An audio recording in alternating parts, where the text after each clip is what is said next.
Corona Hotline.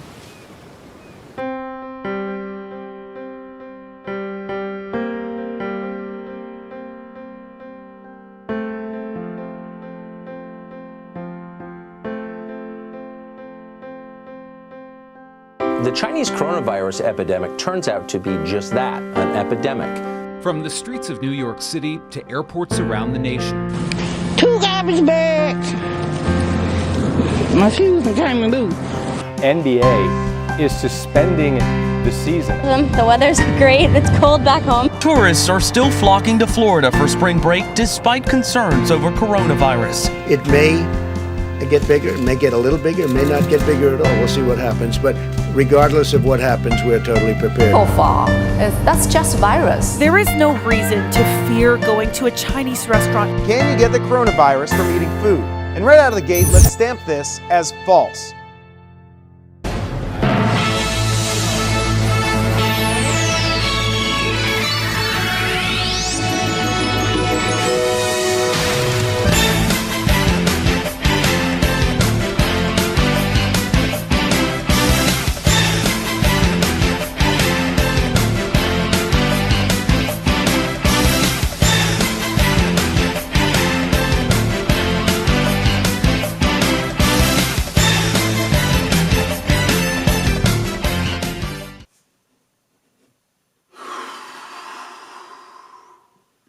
Coronavirus is no joke.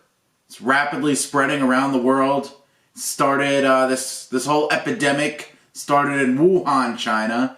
Thousands of people in China have it. It really is no joke. You know what else is no joke? This General Tso's chicken, baby. You know, I stand with the Chinese people. It's terrible what's happening to them. I want to celebrate their culture. And, I want to make my favorite Chinese takeout food. You think of Chinese food, this is what you think of. Some classic General Tso's chicken.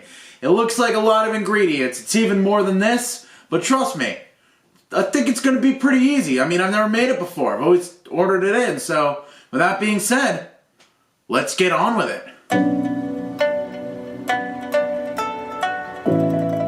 So, to start off this convoluted as fuck recipe, we're going to start with 2 egg whites. So we're going to separate the 2 whites from the yellows and then beat the whites until they're nice and frothy before adding 3 tablespoons of Chinese rice cooking wine, 3 tablespoons of soy sauce, then 3 tablespoons of hoisin sauce, before finishing this half of the marinade off with 3 tablespoons of high quality vodka.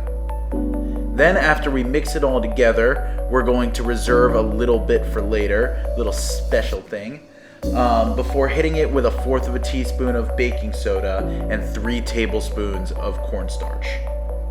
Then, after we mix all of this together, we're going to cut our chicken thighs into bite-sized pieces like this and marinate for 30 to 40 minutes. So feel free to crack open another nice cold 40 ounce of Corona as we start to make our breading, which is 1 cup all-purpose flour, 1 cup cornstarch, 1 teaspoon of baking powder, 1 teaspoon of salt, and then 3 tablespoons of that reserved marinade that I was talking about, which will make it nice and crackly and crispy. So then, we're going to take our marinated chicken thighs, rub it all over on that flour, and then dump them in a hot oil until it looks like the most beautiful fucking chicken nugget you have ever seen.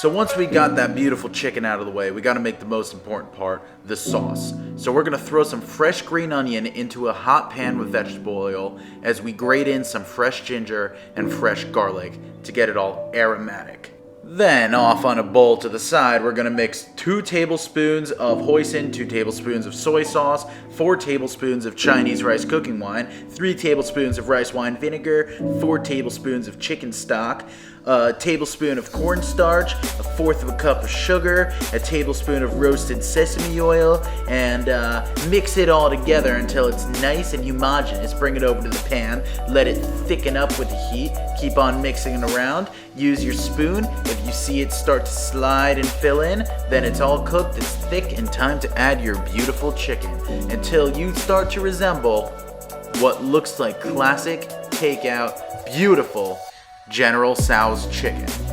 I mean, fucking look at that, dude. We just need to plate it up so we can try it. So I steamed some white rice, which, fun fact, didn't realize there was gonna be a shortage at the grocery store.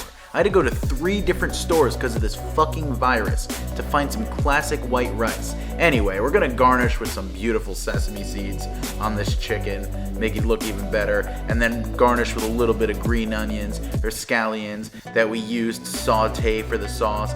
And oh my god, I can't wait to fucking try this. Look at it. So that was probably the hardest thing I've ever fucking done in a kitchen so far. I mean, it's also the most beautiful thing I've ever done in a kitchen so far. It is, I mean, like, look at this thing. Like, I made this. The entire time I was making this recipe, I was thinking to myself, absolutely no way this works. Like, absolutely no way. I was thinking this is stupid coronavirus special. I don't know. Point is, look at how it turned out. I mean, it's fucking beautiful. Seriously. So, I mean, with that being said, without further ado, let's try this bad boy, huh?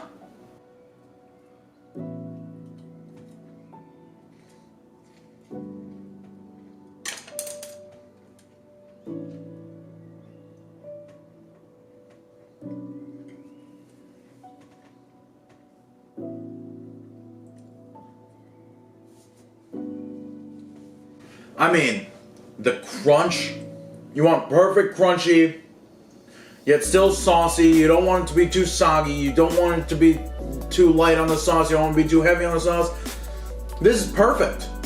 Like, this is unbelievable. I'm blown away in myself. Anyway, hope you enjoyed that episode. Remember to like, comment, subscribe. As I said, it's time for This Kitchen is Bitchin' to go bitchin' viral. And with the coronavirus spreading out there, don't forget your Purell. Don't forget your Purell. Wash your hands.